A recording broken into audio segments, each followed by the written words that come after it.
O Concello de Vilagarcía ten previsto un proxecto orzamentado en 230.000 euros para renovar a Praza de Abastos de Vilaxoán, un proxecto que xera desconfianza entre as praceiras da vila. Segundo advirten, o Concello aínda non se puxo en contacto con elas para informalas. Perfecto, polo menos que empecen xa. O que pasa que información, como saber cando van facer e o que como vamos a ter que traballar nós, non temos ningunha aínda. De momento aínda non nos dixeron nada. O que máis preocupa as praceiras é coñecer que pasará con elas cando comecen as obras. Non sabemos se vai facerse nos días alternativos, se pola tarde eles ou a nos van mandar, non sabemos nada.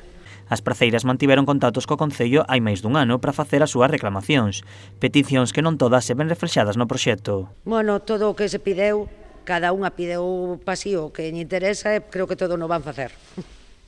Procurarán, non sei, poñer o que eles pensen, pero bueno, a ver despois o que, cando falen con nós. A pesar de non incluir todas as súas peticións, as vendedoras agardan que o Concello continúe co proxecto e renova a praza, xa que aseguran as instalacións necesitan unha reforma urxente. Home, tenemos que conformarnos van nos gustar máis que como está, porque isto xa está a caer por todos os lados.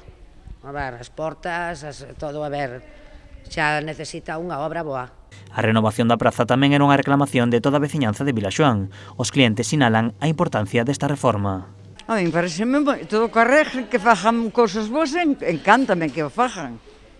A ver, queremos cousas boas para Vilaxoán, xa que somos poucos. A verdad que todas as prazas que se renovan, pois ao final acaban sendo un atractivo turístico, entonces eu o vexo moi necesario para, non só para a xente que traballa aquí, para Vilaxoán, para Vilagarcía, penso que todos serían aspectos positivos.